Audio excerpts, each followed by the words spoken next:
The mercury vapor clung to everything in Amelia Hartford's darkroom, her clothes, her hair, her skin. She had long since stopped noticing the metallic taste it left in her mouth. 3 years of working with daguerreotypes had made her intimate with poisons: mercury, iodine, bromine, cyanide. Each plate she created was a small act of alchemy, transforming silver and light into permanent memory. The note had arrived that morning, slipped under her studio door before dawn. Heavy paper, expensive. The handwriting shook with either age or urgency. Miss Hartford, $50 for a single portrait. Tonight. Must be you. Must be clear. Time is short. E. Blackwood, Beacon Hill. $50. 2 months' rent. The new lens she needed. Silence from her landlord, who made no secret of his distaste for women operating businesses alone. Amelia had prepared her equipment immediately. Now, at 6 o'clock precisely, a black carriage waited in the October twilight outside her Tremont Street studio. A young woman in mourning clothes stood at the door, pale hands twisted together. She introduced herself as Catherine Blackwood. Her grandfather was dying. He had been asking for a photographer since yesterday, but it had to be Amelia specifically. He had seen her advertisement, portraits of exceptional clarity. The clarity mattered, Catherine said. Her voice made it sound like a warning. The Blackwood mansion leaned into Beacon Hill's narrow street as if listening to secrets. Gas lamps flickered in windows that seemed to swallow light rather than emit it. Catherine led Amelia through a marble foyer where a grandfather clock ticked with funeral regularity. The staircase walls displayed generations of Blackwood portraits, severe faces with eyes that followed movement, tracking Amelia's ascent. The bedroom was enormous and smelled of sickness and something chemical Amelia couldn't identify. Candles burned on every surface, their flames casting shadows that moved independently. In the 4-poster bed lay Ezekiel Blackwood, skin waxy and translucent over prominent bones, but his eyes blazed with feverish intensity. He stared at Amelia with something like relief or recognition. A woman would see more clearly, he rasped. A woman would capture what others missed. This wasn't a portrait he wanted. It was testimony, a warning. Catherine and a stern maid lifted him into sitting position against the pillows. He winced but waved away their concern, muttering about position, about being seen clearly, about capturing him. Amelia asked, "Who?" The old man's laugh was wet and horrible. She would see. Not during the exposure, afterward, in the chemicals. That was where he lived now, in the space between capture and revelation, in the silver and mercury. Amelia set up her tripod at the foot of the bed, adjusting for the dim candlelight. She had photographed many deathbed subjects. The dying often spoke in riddles. She maintained professional composure and prepared the sensitized copper plate. But Ezekiel's next words made her pause. She must destroy the plate after developing it, burn it, break it, must not let it join the others in the gallery, the 6 who came before him, the collection. The 7th must not be completed. He could not be allowed. A coughing fit cut off his words. When he recovered, his voice was urgent. Now, take it now, before he realized, before he knew. Amelia uncapped the lens and began her silent count. Ezekiel stared directly at the camera, his expression shifting from determination to raw fear. His eyes moved slightly left of the lens, as if seeing something behind Amelia's shoulder. The temperature plummeted. Her breath misted. Every candle flame bent sideways in the same direction, pushed by unfelt wind. The old man whispered, "He's here, standing right behind you. Don't turn around." Amelia's hands trembled, but continued working. 30 seconds. 45. Every instinct screamed at her to turn, to see what had put such terror in Ezekiel's eyes. The air behind her felt thick, occupied, a presence cold and patient. 90 seconds. A tear rolled down Ezekiel's papery cheek. He was apologizing to someone, to something. They hadn't known what they were starting. 2 minutes. Amelia capped the lens and wrapped the exposed plate in black velvet with shaking hands. The moment she secured it in her case, the temperature normalized. The candles straightened. The presence evaporated like fog. Ezekiel collapsed into his pillows, exhausted. Catherine counted out $50 in bills. Then she asked, nearly begged, for Amelia to see the gallery, just for a moment, to understand why the plate must be destroyed. Curiosity won over caution, the same curiosity that had drawn Amelia to daguerreotypy's mysterious art. Catherine unlocked a door down the hall, her great-grandfather's study sealed for 20 years. Inside, 6 daguerreotype portraits hung in identical silver frames. Amelia approached the first, dated 1803, an elderly man in an old-fashioned bed, and behind him, barely visible, a shadow suggesting human form. Second portrait, 1809. The shadow was clearer, shoulders, a head. Third, 1815, more defined, closer to the bed. Fourth, 1821. The figure stood directly behind the dying man, one hand reaching toward his shoulder. The hand had substance, reality. Fifth, 1827. A face was visible now, a young man with intense eyes staring out of the daguerreotype. Sixth, 1833. The man was smiling. His hand rested possessively on the dying man's shoulder, triumphant.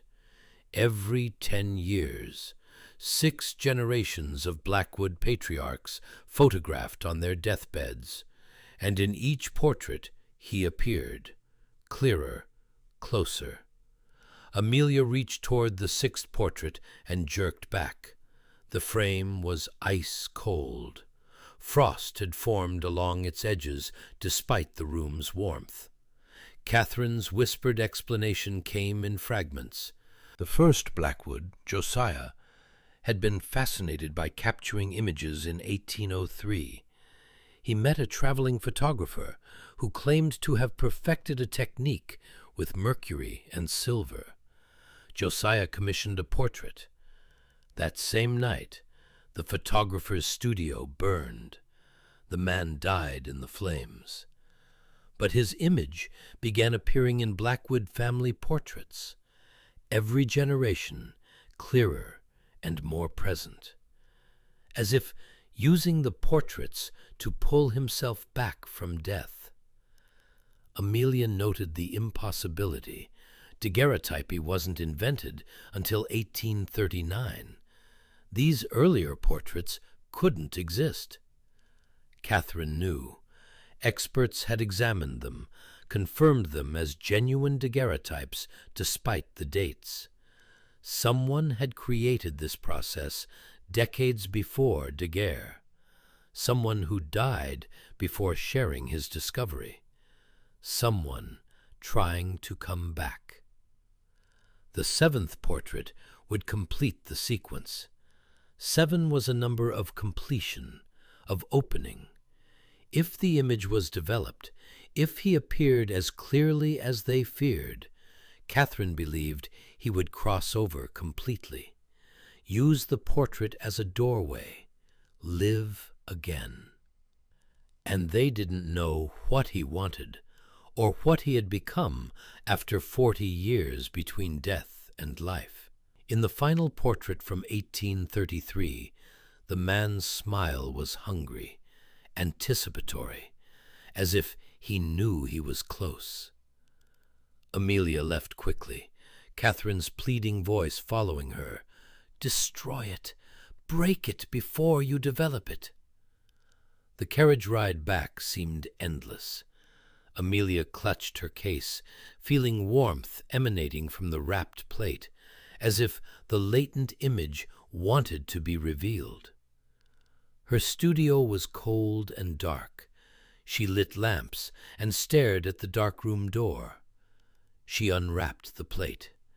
Its silvered surface showed only her distorted reflection. The image waited, invisible, for chemical revelation. She should destroy it, drop it, crush it, burn it. But what if it was elaborate delusion?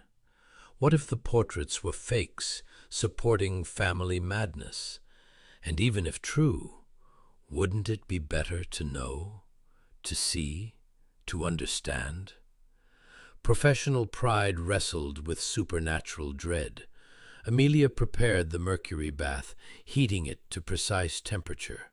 She suspended the plate above the vapor. The image emerged slowly, silver atoms clustering where light had touched.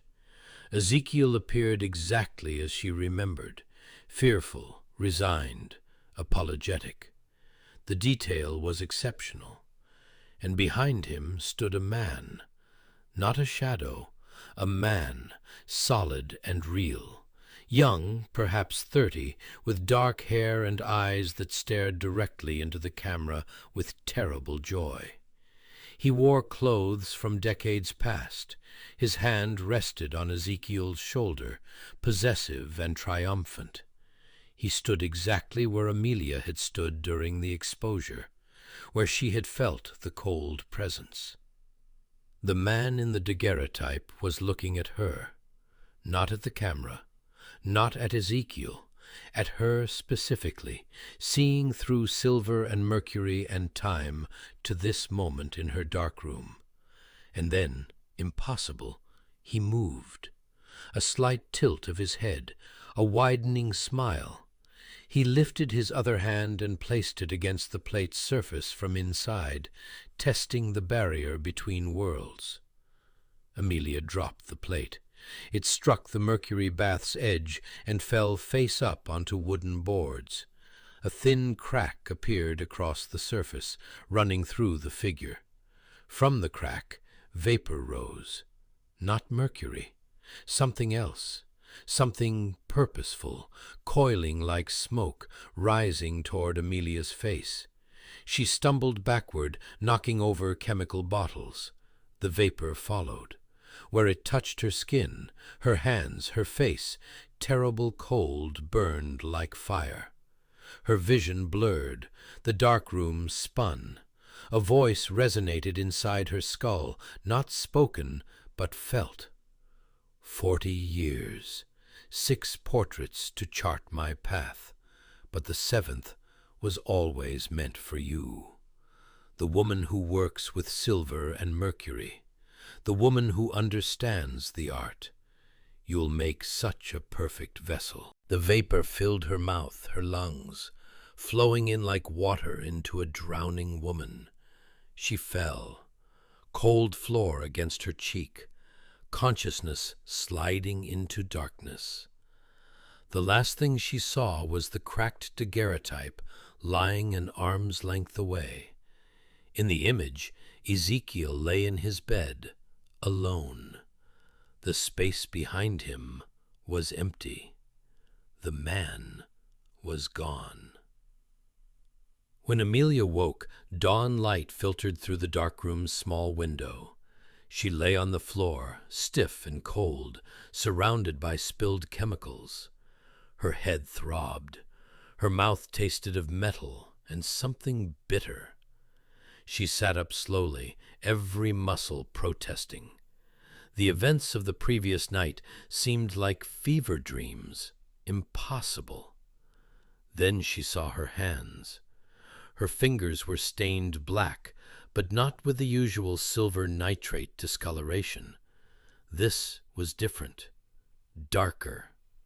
The stains seemed to pulse faintly, moving beneath her skin like living things. On the floor beside her lay the cracked daguerreotype. In daylight, the image was clear. Ezekiel Blackwood in his bed, alone. No figure behind him.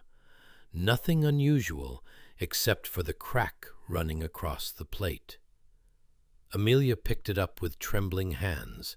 The metal was warm, almost feverish. She stumbled out of the dark room into her studio. The mirror on the wall showed her reflection, pale, exhausted, hair disheveled. She leaned closer. Her eyes looked wrong. The color was right, the shape familiar, but something behind them was different, as if she were looking out from deep water, as if something else was looking out alongside her. A knock at the door made her jump. She wrapped a shawl around her stained hands and opened it to find a boy holding a telegram. Ezekiel Blackwood died at midnight. Catherine requests your presence. The gallery. Urgent. C.B.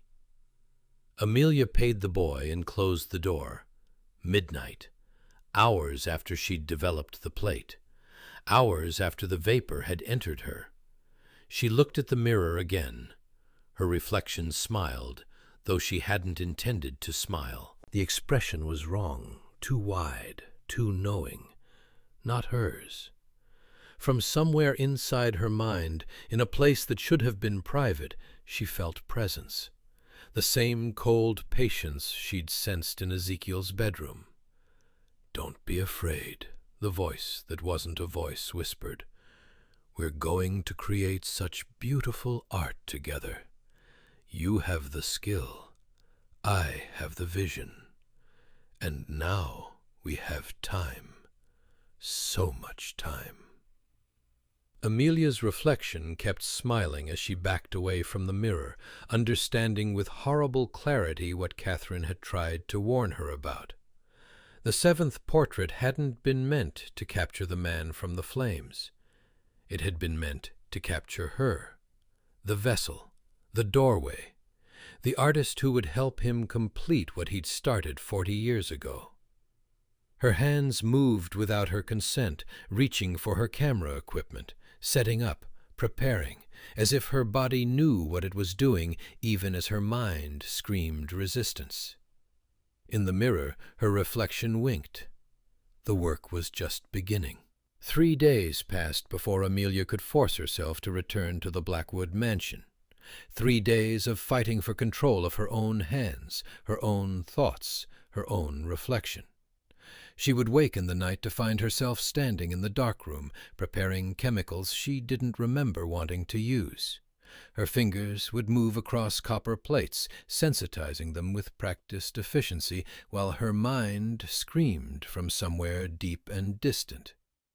Twice she found herself on the street at dawn with no memory of leaving her studio, her camera case in hand, walking toward addresses she'd never consciously chosen. The presence inside her was patient. It didn't force. It didn't need to. It simply waited for her resistance to tire, then moved her body like a puppeteer with well-worn strings. The black stains on her fingers had spread. They climbed her wrists now, thin, dark veins beneath her skin that pulsed faintly in candlelight. She wore long gloves constantly, even indoors, when she looked in mirrors, which she tried desperately not to do. Her reflection sometimes moved independently. A tilt of the head, a smile, small gestures that weren't hers. On the third morning, she woke to find a letter on her workbench, written in her own handwriting, but containing words she hadn't consciously formed. The gallery calls. The collection awaits. 6 windows to study. 6 lessons in the art of crossing. Go, learn, understand what we will become. Amelia crumpled the letter with shaking hands, then watched in horror as those same hands smoothed it out again carefully, folded it, and tucked it into her pocket. She was losing. The telegram from Catherine had requested her presence at the gallery. Perhaps there she would find answers. Perhaps the Blackwoods knew something about how to fight this, to reverse what had been done. Or perhaps the presence inside her simply wanted her to see the portraits again, to understand the progression, to witness the slow transformation from shadow to substance that had taken 6 generations to accomplish. Either way, she had to go. Her body would take her there, whether her mind consented or not. The Blackwood mansion looked different in afternoon light, less ominous, almost ordinary if one didn't look too closely at the windows, where curtains hung motionless despite the October wind, or at the door where the brass knocker was tarnished black as if by extreme heat. Catherine answered immediately, as if she'd been waiting by the door. The young woman looked like she hadn't slept since Ezekiel's death. Her mourning clothes hung loose, her eyes were red-rimmed, and her hands trembled as she gestured Amelia inside.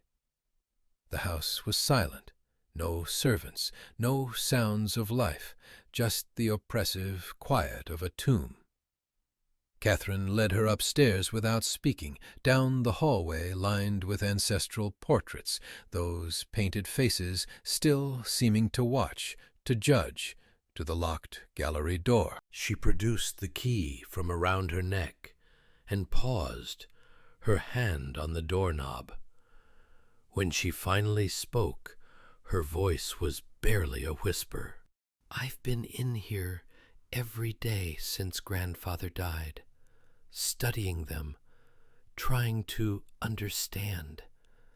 I found his journals, the things he wrote in the final weeks." She trailed off, then opened the door. The 6 portraits hung exactly as Amelia remembered, in their identical silver frames, arranged chronologically on the wall. But something had changed. The temperature in the room was Arctic. Frost had formed on the inside of the windows, and the frames, all 6 of them, were so cold that ice crystals grew from the metal in delicate fractal patterns. Catherine walked to a desk in the corner and retrieved a leather-bound journal, its pages yellowed and brittle. "Grandfather started writing this 2 months ago, when he first felt the symptoms, when he knew his time was coming." She opened it to a marked page and began reading aloud, her voice hollow. "August 12th, 1843. The dreams have started. I see him now when I close my eyes, the man from the portraits, the one who has haunted 6 generations of Blackwood men. He speaks to me, though I hear no voice. He shows me things. The fire that took him. The moment between life and death when he should have crossed over, but didn't. He was experimenting, you see. He'd discovered the light-capturing process years before Daguerre, decades before the world knew such magic was possible. But he wanted more than images. He wanted permanence, immortality. He thought if he could capture his own image perfectly enough, he could anchor his soul to the physical world even after death. The fire interrupted his work. He died before completing the process. But he'd already begun, already started crossing. And he found himself trapped, not alive, not dead, existing in the chemical space between capture and development, in the mercury vapor and silver salts that give form to light. Catherine's voice caught. She turned the page. August 28th. He's growing stronger. I can feel him in my thoughts now, especially when I'm near the portraits. He feeds on them somehow, on the connection they create between his world and ours. Each generation, he convinced another Blackwood patriarch to commission a deathbed portrait. Each time, he appeared more clearly, more substantially. Each portrait is like a rung on a ladder he's climbing back to life. 6 rungs completed. The 7th will bring him through entirely. September 3rd. I understand now why it must be a woman for the 7th portrait. A female photographer. He needs someone who works with the chemicals daily, whose body is already saturated with mercury and silver. Someone whose flesh has become a kind of living daguerreotype plate. The process is symbiotic. He cannot simply possess, he must merge. And for that, he needs a vessel already transformed by the art. Amelia's blood turned to ice. Her hands moved unconsciously to her stained fingers, hidden beneath the gloves. Catherine continued reading, though tears now ran down her face. September 15th. I tried to warn the others, but they think me mad. Perhaps I am.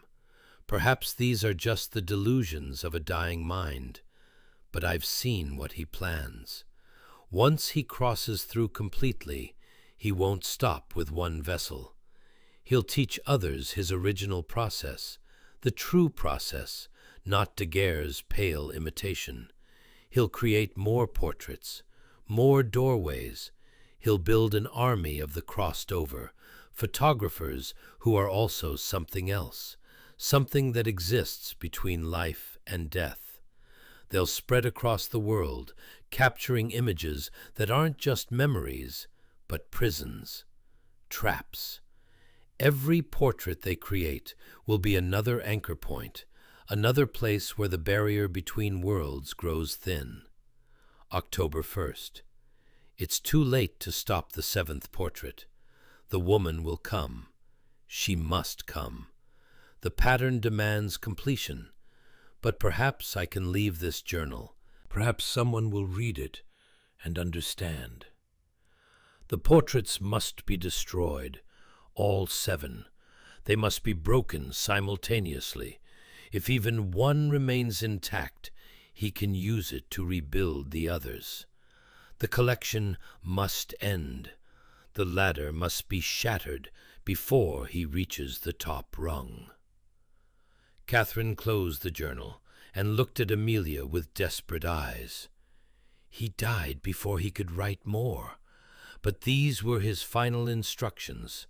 The portraits must be destroyed, all of them, together.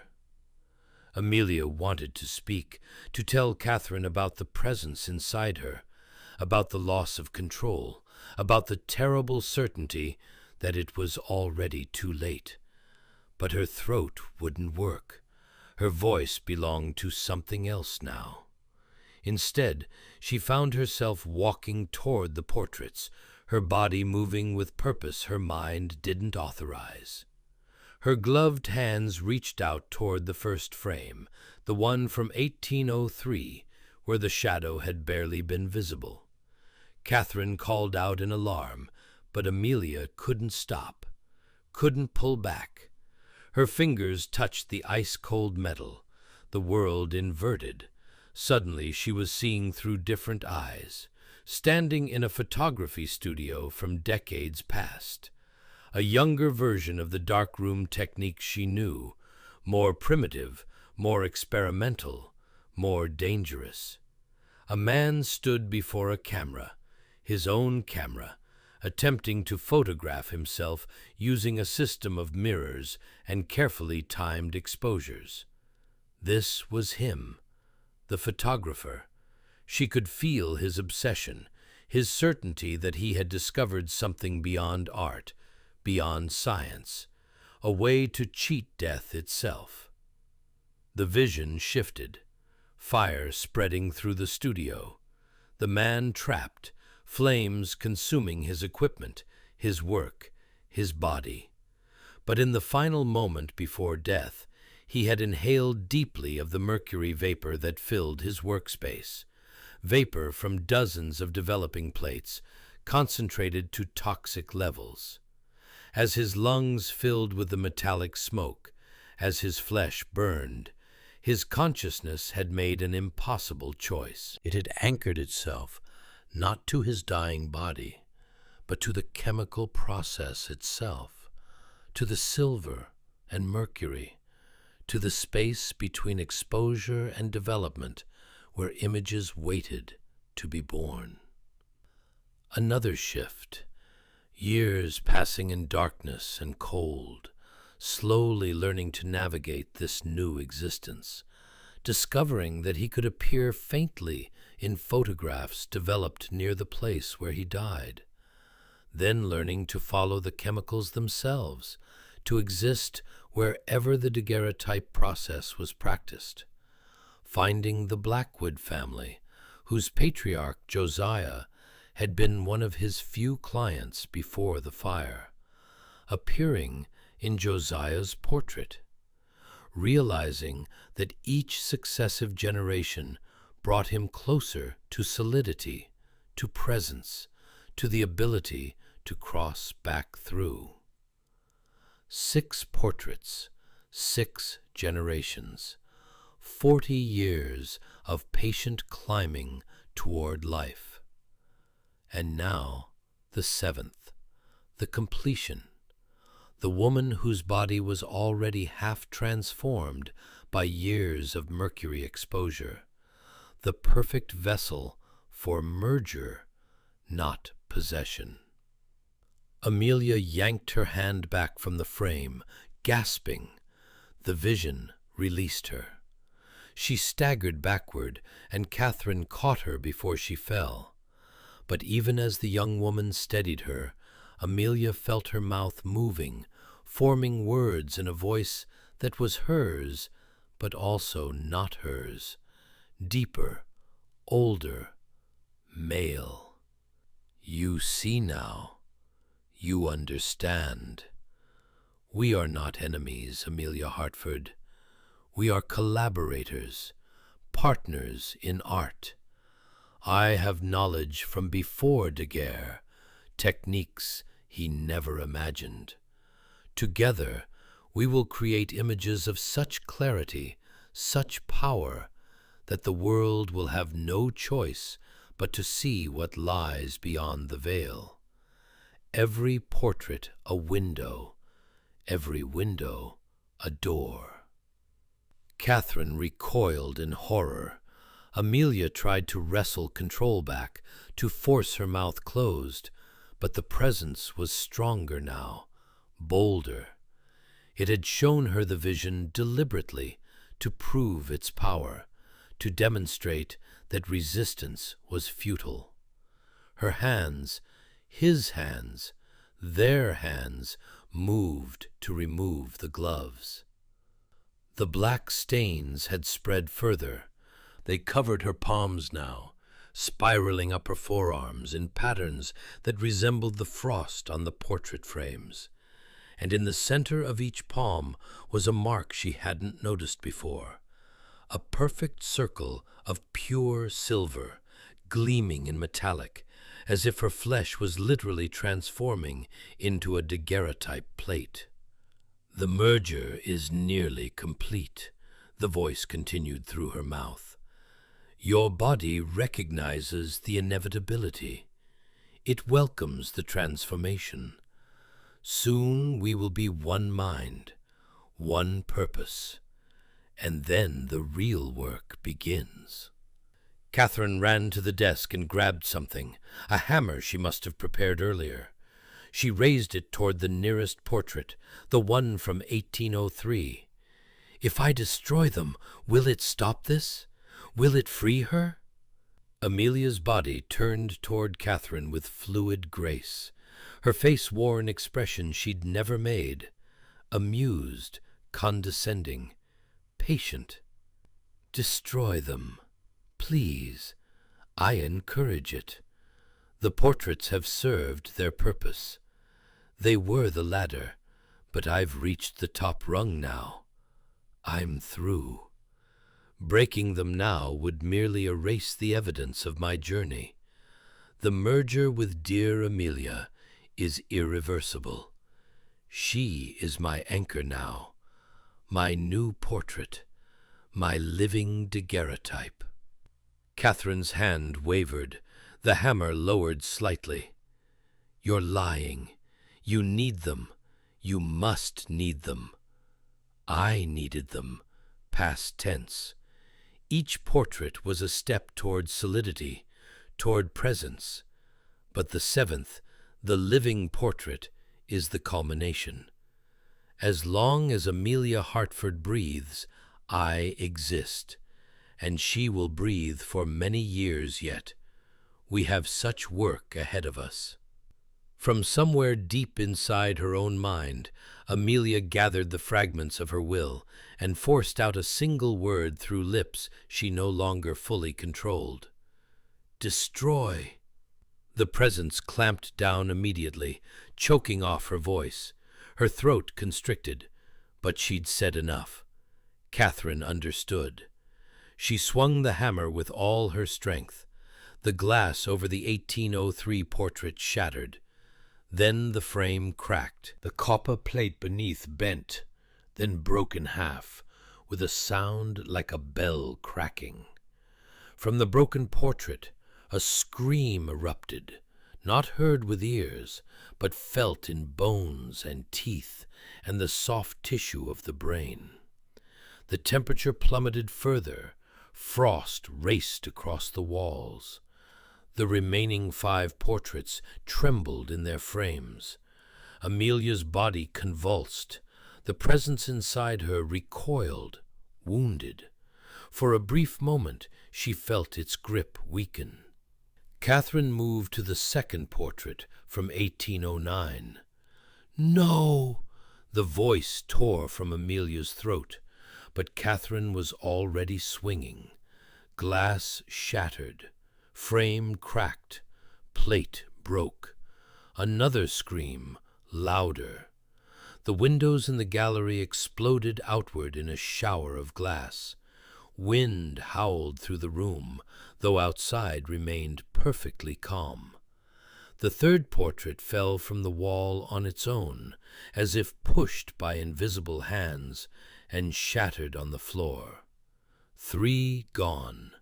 3 more remaining, plus the cracked 7th that Amelia had dropped in her darkroom. Amelia felt the presence writhing inside her, desperate now, trying to maintain its grip even as the anchors that had sustained it for 40 years were being destroyed. Her body fought Catherine, moving with strength that shouldn't have been possible, trying to stop her from reaching the 4th portrait. But Catherine was faster. Fueled by desperation and grief and rage at what had been done to her grandfather, to Amelia, to 6 generations of Blackwood men, she smashed the 4th portrait, then the 5th. The room was chaos now. Papers flew in the impossible wind. The desk overturned. Frost covered every surface. And through it all, the screaming continued, the death cry of something that had existed too long between worlds and was being forced back into the void. 1 portrait remained intact, the 6th, from 1833, the one where the photographer's face had been clearest, where his hand had rested triumphantly on the dying Blackwood's shoulder. Catherine raised the hammer for the final blow. Amelia's body lunged forward with inhuman speed, tackling the young woman. They crashed to the floor together, the hammer skittering across ice-slicked boards. The presence was fighting for survival now, using Amelia's flesh like a weapon, her hands closing around Catherine's throat. Catherine's eyes went wide with terror. She clawed at Amelia's hands, those stained, transforming hands, but couldn't break their grip. And from somewhere deeper than thought, deeper than the presence's control, deeper than the merger that had nearly consumed her, Amelia found one last fragment of herself, one small piece that hadn't yet been transformed. It was the part that had first loved daguerreotypy, not for money or fame, but for the simple magic of capturing light, the part that saw beauty in chemical reactions and artistry in silver grains, the part that was purely, essentially, herself. She seized that fragment and used it like a knife, driving it into the presence's control. Not to expel him, that was impossible now, but to create a momentary gap, a single instant of freedom. Her hands released Catherine's throat. Catherine gasped and rolled away, grabbing the hammer. She didn't hesitate. She brought it down on the sixth portrait with all her remaining strength. The plate shattered into a dozen pieces. The screaming reached a crescendo that seemed to crack the walls themselves. The presence inside Amelia convulsed one final time, then went still. Not gone. She could still feel it, a cold weight in her chest, but diminished, weakened, cut off from the anchors that had sustained it. The wind stopped. The frost began to melt. The room fell silent except for both women's ragged breathing. Catherine sat up slowly, rubbing her bruised throat. She looked at Amelia with a mixture of fear and pity. Is it? Amelia checked inside herself, feeling for the presence. It was still there, embedded in her flesh and mind like shrapnel from an explosion. But it was dormant now, quiet, powerless without the portraits to feed its strength.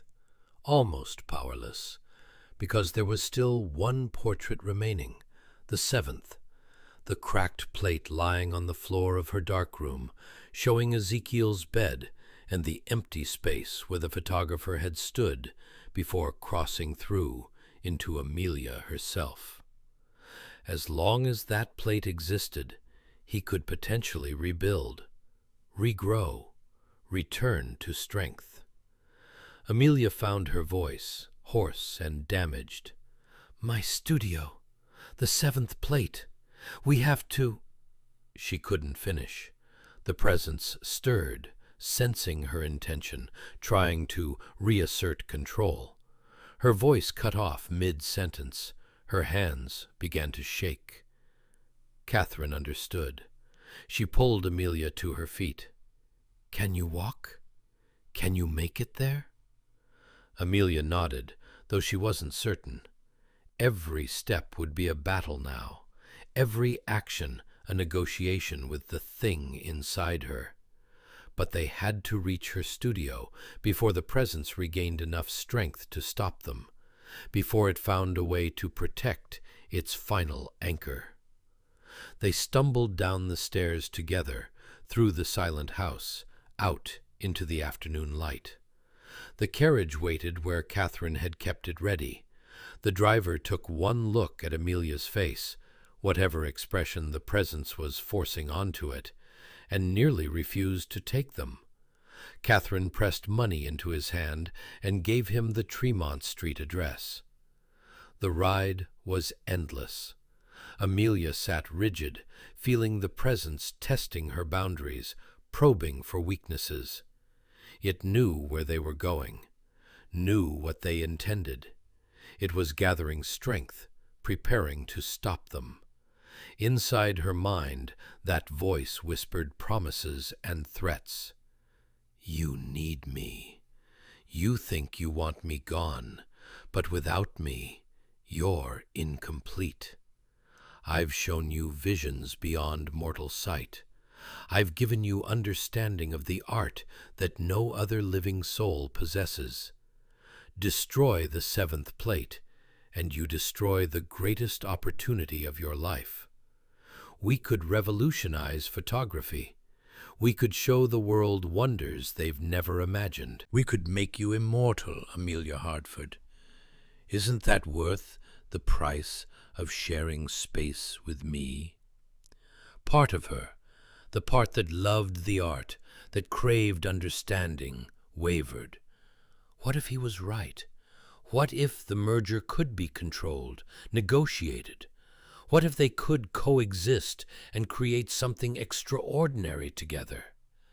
Then she remembered her hands around Catherine's throat, remembered waking with no memory of her actions, remembered the feeling of being a passenger in her own body. No artistry was worth that price. No knowledge justified that loss of self. The carriage stopped at her studio.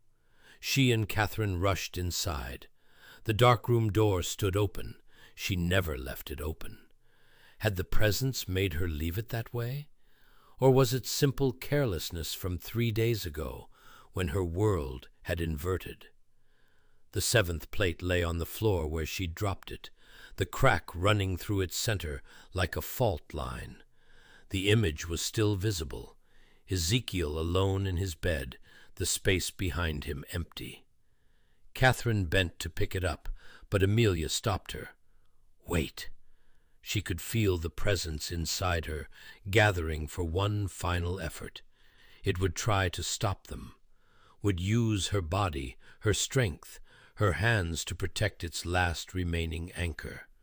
She had to act before it was ready. Amelia grabbed the nearest bottle, fixed solution, salt water, and sodium thiosulfate, and poured it over the cracked plate.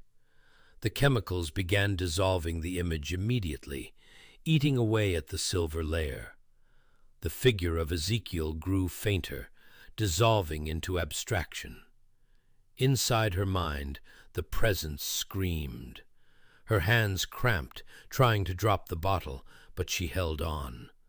Poured until the plate was covered, until the image was completely destroyed, until nothing remained but blank copper with a crack across its face.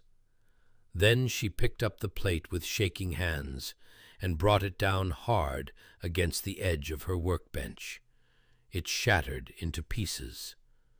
The presence inside her convulsed like a dying animal. She felt it clawing, trying to hold on, trying to maintain existence without any anchors to sustain it. But it was failing, fragmenting, dissolving like the silver image under Fick's solution. Amelia collapsed to her knees, gasping. She felt the presence retreating, growing smaller, losing cohesion. Not gone. She understood with terrible certainty that it would never be completely gone, but reduced, contained, imprisoned in the small corner of herself that had already been transformed by the merger. She would carry it forever, this cold weight, this passenger, this reminder of what she'd almost lost. But she was herself again, mostly, primarily. The hands that touched her face were her own, even if the stains would never fade. The thoughts in her head were hers, even if sometimes she heard echoes of that other voice in quiet moments. Catherine helped her stand. They looked at the shattered pieces of the seventh plate scattered across the dark-room floor. Is it over? Amelia touched her chest, feeling the cold spot where the presence now resided, dormant but not dead. Yes and no. He's contained, powerless, but he's part of me now, forever. Can you live with that? Amelia looked at her stained hands, her transformed flesh. She thought about the visions she'd seen, the knowledge she'd gained of techniques from before Daguerre. Forbidden knowledge, dangerous knowledge, but knowledge nonetheless. I'll have to. Catherine gathered the shattered pieces of the plate carefully, wrapping them in cloth. I'll take these, and the pieces from the other portraits. I'll bury them separately, in different places, so they can never be reassembled. And I'll burn grandfather's journals. Everything. No record will remain. Good. But even as Amelia agreed, even as she helped gather the pieces, she knew it wasn't entirely true. Because she was a record. Her body, her mind, her stained and transformed flesh. She was a living testimony to what had happened, to what existed in the spaces between light and silver, between life and death. She would carry that knowledge forever, and sometimes, in the darkest hours before dawn, she would wonder if the presence had been entirely wrong, if there really was artistry to be found in the forbidden techniques, if she could safely access that knowledge without losing herself again. Those thoughts frightened her more than anything else, because they were entirely her own. Winter came early to Boston that year, as if the breaking of the portraits had torn holes in the fabric of the world through which cold leaked like water through cracked glass. Amelia Hartford kept her studio open, though clients grew scarce. Word had spread, the way word always spreads in tight-knit communities, that something had changed about the woman photographer on Tremont Street. She was still skilled, still professional, still produced daguerreotypes of exceptional clarity.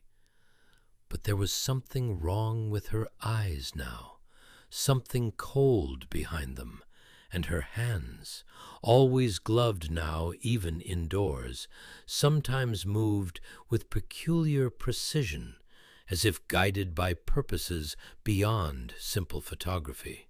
Most clients found excuses to go elsewhere. Amelia told herself it was better this way, safer, because the presence inside her, though diminished and contained, was not entirely dormant. It watched through her eyes, it felt through her transformed hands, and sometimes, in moments of distraction or exhaustion, it whispered suggestions that grew harder to distinguish from her own thoughts. Use the old techniques, the ones you saw in the vision.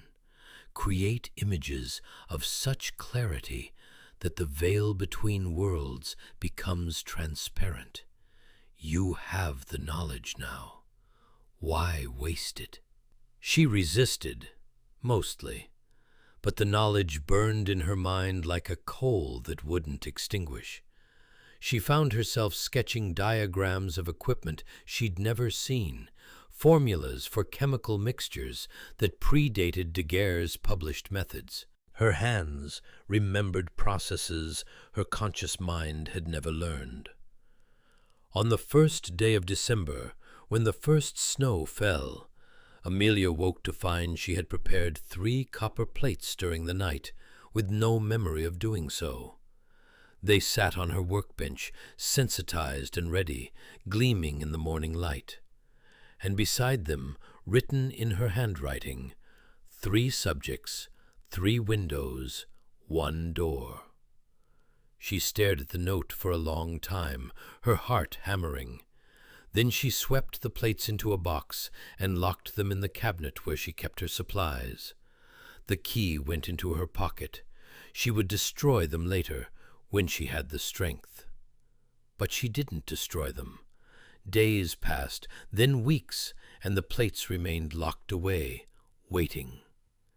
Catherine Blackwood visited twice in December, checking on Amelia's condition, searching her face for signs that the presence was reasserting control. The young woman had aged since Ezekiel's death and the destruction of the portraits. Grief had carved lines around her mouth and eyes. She'd buried the shattered portrait pieces in 7 different locations across Boston and burned her grandfather's journals in the mansion's fireplace. The house itself stood empty now. Catherine couldn't bear to live there anymore, surrounded by the weight of what had happened. During the second visit, she brought news that made Amelia's blood run cold. There had been deaths, 3 of them in the past month, all photographers, all men who worked with daguerreotypes, all found in their darkrooms, surrounded by broken equipment and spilled mercury, their faces frozen in expressions of terror. The authorities were calling it accidental poisoning. Mercury vapor was dangerous, everyone knew that. But Catherine had seen the bodies. She knew Amelia needed to know. Each dead photographer had a mark on their chest, directly over the heart, a perfect circle of blackened flesh, as if burned from the inside. "Like your hands," Catherine said quietly, looking at Amelia's gloved fingers.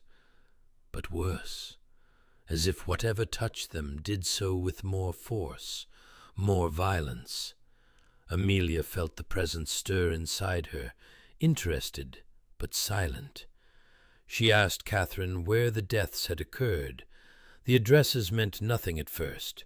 Different neighborhoods, different studios, no obvious connection.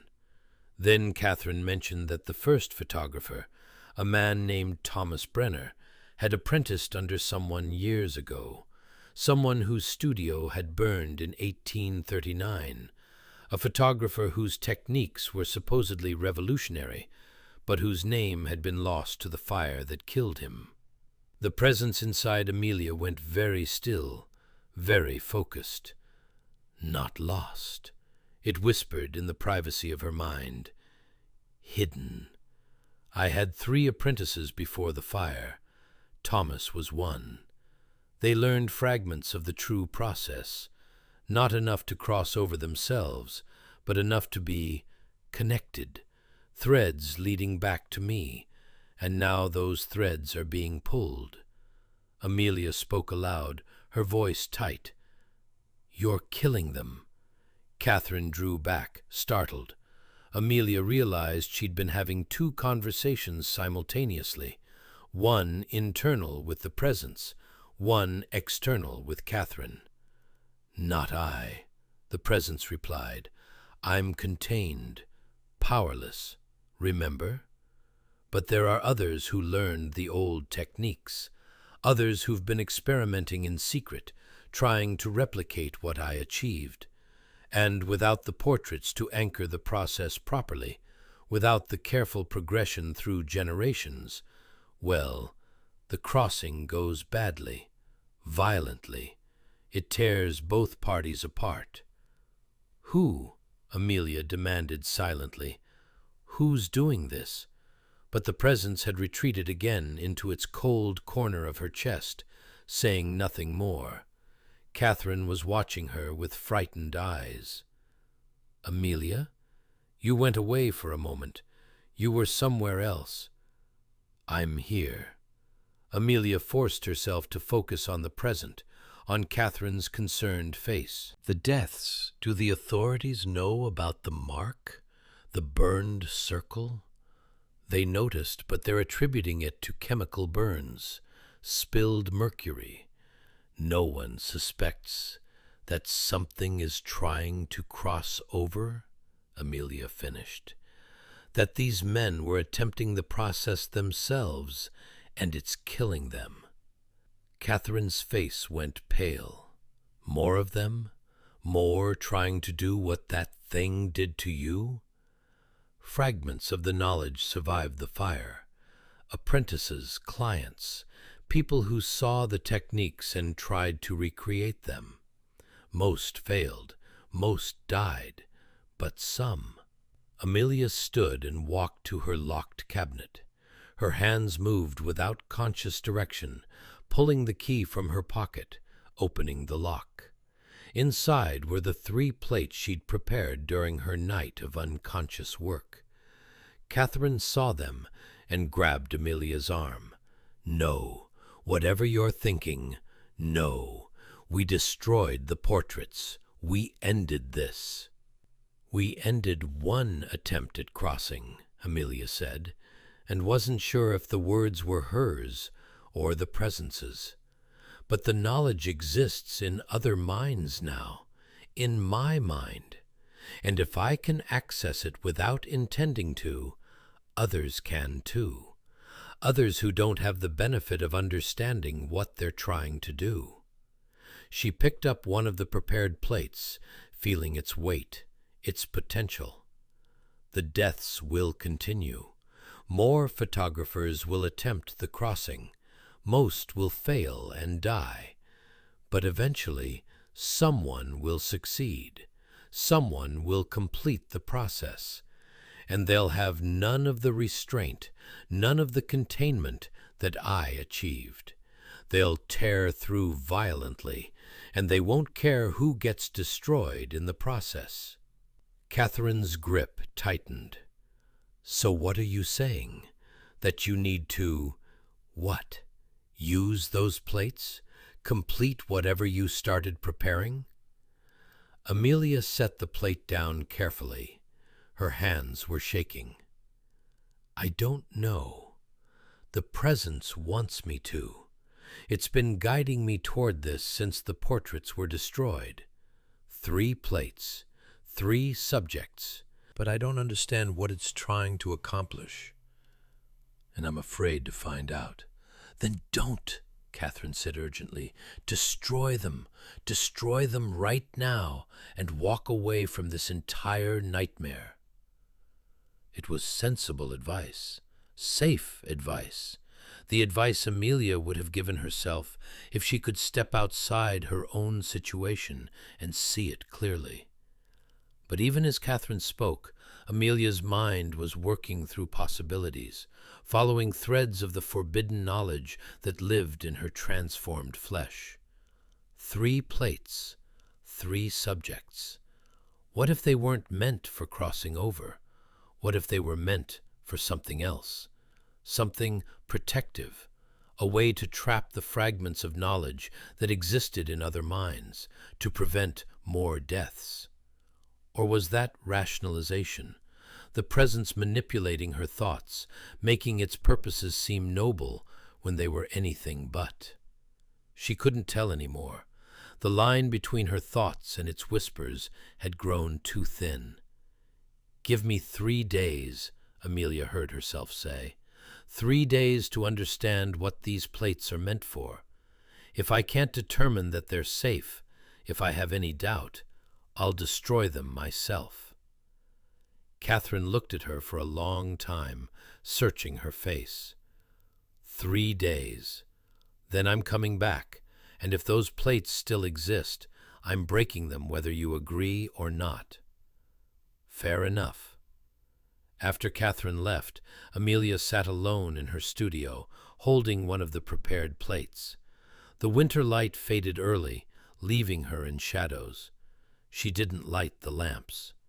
In the darkness, it was easier to feel the presence, to sense its intentions without the distraction of the visible world. "Tell me," she thought toward it, "what are these plates for?" The presence stirred, considering whether to answer. Finally, protection, containment, the same purpose the portraits served, but inverted. The portraits were ladder rungs, allowing climbing upward from death toward life. These plates will be anchors, pulling downward, binding attempts at crossing before they can complete. "You're saying these will stop others from doing what you did?" "I'm saying they might. The 3 apprentices who survived my fire, Thomas Brenner was one, Samuel Frost another, and Mary Talbot the third. They each carry fragments of knowledge, enough to attempt crossing, enough to die trying, or worse, to succeed in ways that will tear reality like wet paper. These 3 plates, properly exposed with their images, will create binding points, prisons. When they attempt to cross, they'll be pulled into the plates instead, trapped in silver and mercury, unable to complete the process or to return to flesh. And I'm supposed to believe you want to help stop them? That you're suddenly concerned with protecting the world from what you tried to do? The presence was silent for a moment. Then, I want to be the only one who succeeded. I don't wish to share existence between worlds with others. And more practically, each violent crossing attempt damages the barrier, makes it thinner. Eventually, it will tear completely, and things far worse than me will find their way through. I may be a monster, Amelia Hartford, but I'm a monster who understands the importance of keeping certain doors closed. Amelia didn't know if she believed it, but the deaths were real. The threat was real. And if there was even a chance these plates could prevent more photographers from dying, or worse, from succeeding in their crossing attempts, she needed more information. The presence had mentioned names: Thomas Brenner, already dead; Samuel Frost; Mary Talbot. She spent the next day searching through city records, newspaper archives, business registries. Samuel Frost operated a photography studio in the North End, specializing in memorial portraits. Mary Talbot ran a smaller operation in Cambridge, advertising daguerreotypes of exceptional permanence. That last phrase caught Amelia's attention. Exceptional permanence, the same quality the original photographer had been seeking. Permanence beyond death. On the second day, Amelia visited Samuel Frost's studio. It was closed, shutters drawn despite the middle hours. She knocked, but received no answer. The door was unlocked. She entered anyway.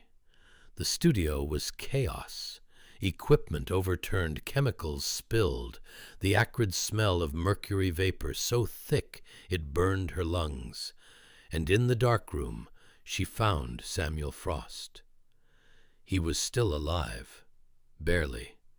He sat propped against the wall, his chest bearing the blackened circle Catherine had described. But unlike the other photographers, he was conscious, his eyes wide and aware and full of terrible understanding. When he saw Amelia, he tried to speak. Blood flecked his lips. You have it inside you. I can see it. The crossed over one. He's inside you. Amelia knelt beside him, checking for a pulse. It was weak, irregular. What did you do? What were you trying? Frost's laugh was wet, agonized. Same as him, same as the master. Tried to anchor myself, tried to survive death. But the process, it's incomplete. The knowledge is fragmented. I thought if I could just... His body convulsed. The blackened circle on his chest cracked, and something like smoke emerged, not mercury vapor, but something darker, more sentient. It reached toward Amelia with purposeful tendrils. The presence inside her reacted instantly. Amelia felt her body move without her consent, her transformed hands reaching out to grab the smoke. The silver circles on her palms flared with cold light. The smoke touched them and recoiled, shrieking, a sound felt rather than heard. "No," the presence said through Amelia's mouth. "This one is mine. My vessel. My anchor. You get nothing." The smoke from Frost's chest tried to retreat back into his body, but it was too late. The crossing attempt had torn him too badly. Amelia watched in horror as the man's body began to dissolve, flesh becoming translucent, then transparent, then simply gone. In moments, only his clothes remained, collapsed on the floor in a pile, and the smoke dissipated like morning fog. Amelia staggered backward, gasping. The presence had used her body, her hands, her voice, without permission, without negotiation. It had simply taken control when it perceived a threat. "We had an agreement," she thought furiously toward it. "You're contained, imprisoned. You don't get to just—" "I protected us," the presence interrupted. "That smoke thing would have tried to possess you, to share the vessel. I prevented that. You're welcome. You could have warned me, asked. We could have left before he started to cross." "And let him potentially succeed? Let him become another presence, another fragment of consciousness existing between worlds? No. Better he dissolved completely. One less threat to manage." Amelia wanted to argue, but she couldn't find the logic to refute it. Samuel Frost had been attempting something dangerous, something that had already killed Thomas Brenner, and would eventually kill anyone who tried it without proper knowledge. The presence, horrible as it was, had perhaps prevented something worse. She left the studio quickly, before anyone discovered Frost's abandoned clothes, and started asking questions she couldn't answer. Her hands still tingled where the silver circles had flared. The transformation was progressing again, slowly but measurably. She had 1 day left of the 3 she'd promised Catherine. 1 day to find Mary Talbot and determine if the prepared plates were truly meant for protection, or if the presence was manipulating her toward some darker purpose. The Cambridge studio was easier to locate. Mary Talbot's advertisement in the newspaper had included an address. Amelia arrived in late afternoon, as the winter sun cast long shadows through bare trees. The studio was open. A small bell chimed as Amelia entered. The interior was meticulously organized, nothing like Frost's chaotic workspace. Everything had its place, cameras aligned precisely, chemicals measured and labeled, plates stored in careful rows. Mary Talbot herself appeared from the darkroom, and Amelia's breath caught. The woman was perhaps 50, with gray hair pulled back severely, and eyes that held the same cold awareness Amelia had seen in Frost's dying gaze. But unlike Frost, Mary Talbot showed no signs of attempting the crossing. She appeared perfectly healthy, perfectly in control. She looked at Amelia, and her expression shifted to understanding. "Ah," she said quietly. "He succeeded, then. I'd wondered. The master. He found a vessel." Amelia's hand moved instinctively toward the door, ready to flee. Mary Talbot smiled, but there was no warmth in it. "Don't run. I'm not trying to cross. I learned from Thomas's failure, from Samuel's dissolution. The process is too dangerous, too flawed. The master achieved it only because he had 40 years and 7 generations to refine the technique. We apprentices have only fragments, and fragments aren't enough." Then why continue the work? Amelia asked. Why keep experimenting if you know it will kill you? Because, Mary said, moving to her workbench where several prepared plates lay waiting, there are other applications for the knowledge, other uses for understanding the space between capture and development, between light and silver, between life and death. She gestured to the plates. I've been creating traps, prisons for things that exist between worlds, spirits, remnants, fragments of consciousness that linger after death. The daguerreotype process, properly modified, can capture them permanently, bind them in silver so they can't harm the living. Amelia stared at the plates, her mind racing. This was what the presence had suggested, binding points, anchors to prevent crossing attempts. But Mary Talbot had apparently developed the technique independently, without guidance from the crossed-over photographer. How? Amelia asked. How did you learn this? Mary's smile became slightly more genuine.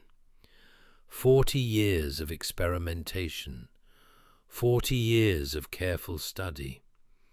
The Master taught us fragments before he died. I've spent my life trying to understand what those fragments meant, what they could do. And I've discovered that his true innovation wasn't crossing over. It was understanding that daguerreotypes aren't just images. They're anchors. Points where reality becomes fixed, permanent, undeniable. She picked up one of her prepared plates. I've used these to trap 17 entities in the past decade. Spirits that were tormenting families, remnants that couldn't let go of life. Each one is bound now, frozen in silver, unable to cause harm. It's not the immortality the Master sought, but it's a purpose, a use for the knowledge that doesn't require destroying oneself. Amelia felt the presence inside her shift, interested but wary. Mary Talbot had found a use for the forbidden techniques that was actually beneficial, had turned dangerous knowledge into protective tool. The 3 plates I prepared, Amelia said slowly, during a night I don't remember. They're meant for this? For trapping? Mary's expression changed, became more guarded. You prepared plates unconsciously? That's the Master working through you. What did he tell you they were for? Binding points. To stop others from attempting to cross. To trap the attempts before they complete. Mary was silent for a long moment, studying Amelia's face, her gloved hands, the subtle signs of transformation. He's not entirely wrong, she said finally. Such plates could work that way. But they could also work differently. They could bind the crossed-over one himself, trap him permanently in silver, separate him from your flesh. The presence inside Amelia recoiled violently. She felt it thrashing, trying to assert control, trying to force her to leave. But Amelia held firm, using every scrap of will she possessed. "Explain," she demanded, speaking to Mary, but feeling the presence listening with desperate attention. Mary set down her plate carefully. "The Master exists in you now, but incompletely. He's merged with your flesh, but not perfectly integrated. There's still a distinction between his consciousness and yours. These 3 plates, properly exposed, could capture that distinction. Pull him out, leave you clean." "That's impossible," the presence said through Amelia's mouth, her voice distorting. "The merger is permanent, irreversible. We are one now." Mary looked at Amelia, at both of them, with something like pity. "You're one, yes, but not unified. I can see the struggle. I can see how he takes control sometimes, how you fight him other times. That boundary between you, that's what the plates can capture. That's what they can fix in silver." Hope flared in Amelia's chest, her own genuine hope, not manufactured by the presence. How? How would it work? But even as she asked, the presence was fighting, trying to force her hands to move, to destroy Mary Talbot, to eliminate this threat. Amelia felt her body beginning to move against her will, felt the presence gathering strength from somewhere. Mary moved faster. She grabbed one of her prepared plates and held it up like a mirror, angled so that it caught Amelia's reflection in its silvered surface. "Look," she commanded. "Look at yourself. See the boundary." Amelia looked. In the plate's reflection, she saw herself, but doubled. Two faces occupying the same space, one slightly transparent over the other. Her own features, familiar and worn, and beneath them the photographer's face from the portraits, younger, male, desperate and angry. The boundary was visible, a line of distinction between the two consciousnesses sharing one body. "The 3 plates," Mary said quickly, sensing time was short before the presence overwhelmed Amelia's control. 3 exposures of you, taken at angles that capture the boundary from different perspectives, then developed simultaneously, fixing the separation in silver. The process will pull him out, trap him in the images, leave your body clean. "It will destroy me," the presence said through Amelia's mouth, her voice fully masculine now.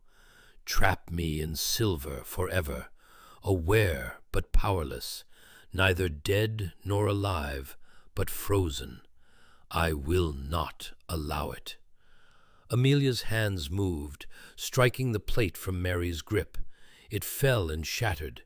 Mary stumbled backward. But Amelia had seen the reflection, had seen the proof that separation was possible, and that knowledge gave her strength. She turned and ran from the studio, her body fighting itself with every step, half trying to flee, half trying to return and destroy Mary Talbot. The presence screamed inside her mind, threatened, pleaded, promised anything if she would just stop, just think about what she was doing. But Amelia had made her decision. She returned to her studio as the sun set. Catherine was waiting as promised, having come at the end of the 3 days.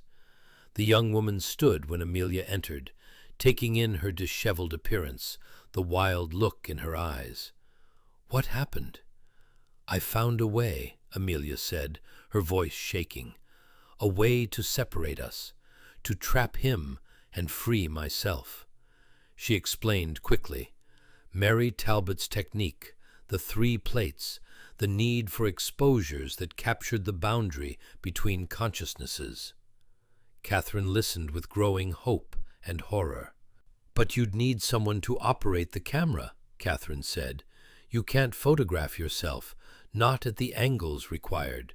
And if he's fighting you—" "I need your help," Amelia said. "You and Mary Talbot. It has to be done quickly, before he gathers enough strength to stop us completely. Tonight. Now." The presence was writhing inside her, using every tactic it possessed. It showed her visions of what she would lose, the knowledge, the techniques, the ability to create images of unprecedented clarity. It promised cooperation, negotiation, peaceful coexistence. It threatened madness, seizures, that it would destroy her mind rather than allow itself to be trapped. But Amelia had lived for weeks with this cold passenger in her chest. She'd felt her will eroding, her thoughts becoming less distinguishable from its whispers. She knew that eventually, Given enough time, the presence would win, would consume her completely, would wear away her resistance until nothing remained but a body doing the crossed-over photographer's will. Better to end it now, while she still had the strength to choose. Catherine ran to fetch Mary Talbot, while Amelia prepared the 3 plates, the ones she'd made during her unconscious night of work. The presence fought her every moment, making her hands shake, her vision blur, her balance fail. But she completed the preparation. Mary arrived within the hour, bringing equipment and knowledge. The 3 plates were positioned, one straight on, one angled from the left, one from the right. 3 cameras, 3 simultaneous exposures to capture the boundary from multiple perspectives. Amelia sat in her studio's portrait chair, the same chair where dozens of clients had sat for their daguerreotypes. Catherine and Mary operated 2 of the cameras. The 3rd was set on a timer, carefully calculated. "This will hurt," Mary warned. "Separating consciousness from flesh. It's not a natural process. You may feel like you're being torn apart." "Do it," Amelia said. The presence made one final attempt at control. Amelia felt her body seizing, her hands clawing at her own throat. But Catherine moved quickly, binding Amelia's hands to the chair arms with rope. Necessary, horrible, but necessary. "Now," Mary commanded. 3 lens caps removed simultaneously, 3 exposures beginning. Amelia sat perfectly still, or as still as she could, while the presence thrashed inside her like a trapped animal. She stared directly ahead, forcing herself to focus on a single point, while the cameras captured not just her image, but the doubled consciousness that inhabited her flesh. The exposure lasted 3 minutes, the longest 3 minutes of Amelia's life. She felt the presence fighting, felt it trying to prevent the process, felt it screaming silently that this was murder, that she was killing the only other consciousness who truly understood the art, that she was destroying something precious and irreplaceable. But she also felt the boundary between them becoming more defined. The cameras were doing their work, capturing the distinction, fixing it in latent silver images. The presence was being pulled toward the plates, drawn by the same process that had allowed it to exist in daguerreotypes for 40 years. It had lived in silver and mercury. Now it would be trapped there. The 3 minutes ended, lenses capped. Amelia slumped in the chair, exhausted. The presence was quieter now, weakened by the exposure, but not yet separated. That would come in the development. Mary and Catherine worked quickly, preparing the mercury baths, heating them to precise temperatures. All 3 plates had to be developed simultaneously. Any delay, and the process might fail. The boundary had to be fixed in all 3 images at once, creating a triangulated prison from which even a crossed-over consciousness couldn't escape. They suspended the plates above the mercury vapor. Amelia watched from the chair, still bound. She could feel the presence gathering itself for one final resistance. As the images began to emerge, as the silver atoms clustered to form photographs, the presence screamed. Not with sound, with something deeper. Amelia felt it being pulled out of her flesh, extracted like poison from a wound. The sensation was agony. Mary had been right about that. It felt like being flayed from the inside, like every nerve was being pulled taut and plucked like a harp-string.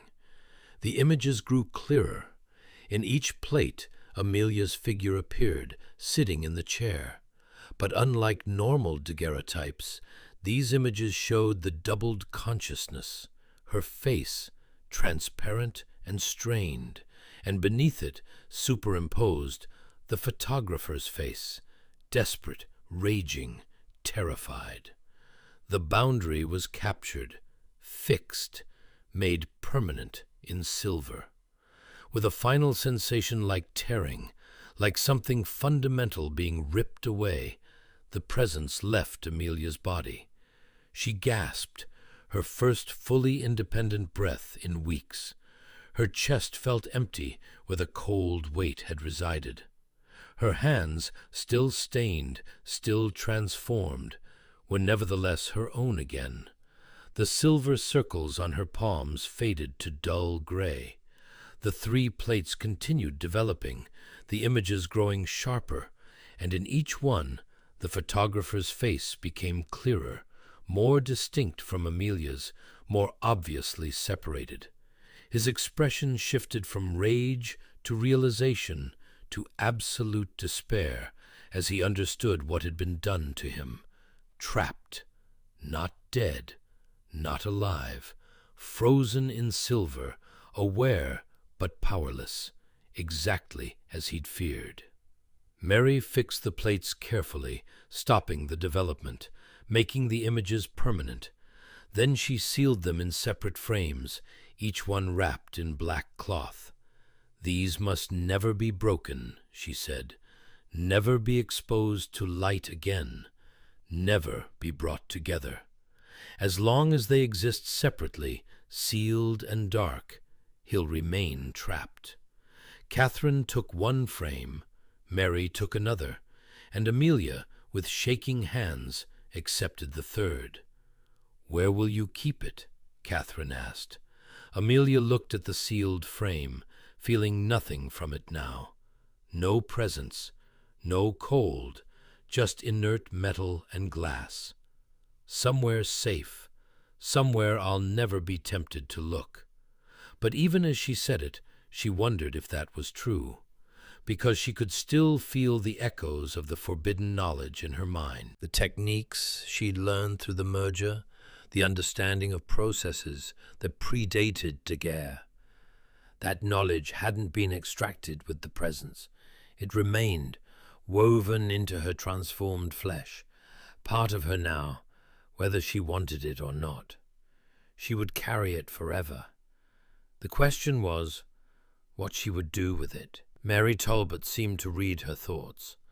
"The knowledge itself isn't evil," she said quietly. "It's what we choose to do with it that matters. I've used it to protect people, to trap harmful entities, to prevent suffering. You could do the same." "Or I could never touch a camera again," Amelia replied. "Never risk using techniques I don't fully understand." "You could," Mary agreed, "but you won't. You're an artist. The art is in your blood now, literally. You'll return to it eventually. The question is whether you'll let fear control you, or whether you'll learn to use what you know responsibly." Catherine touched Amelia's shoulder gently. "Whatever you decide, you don't have to decide tonight. Tonight, you're free.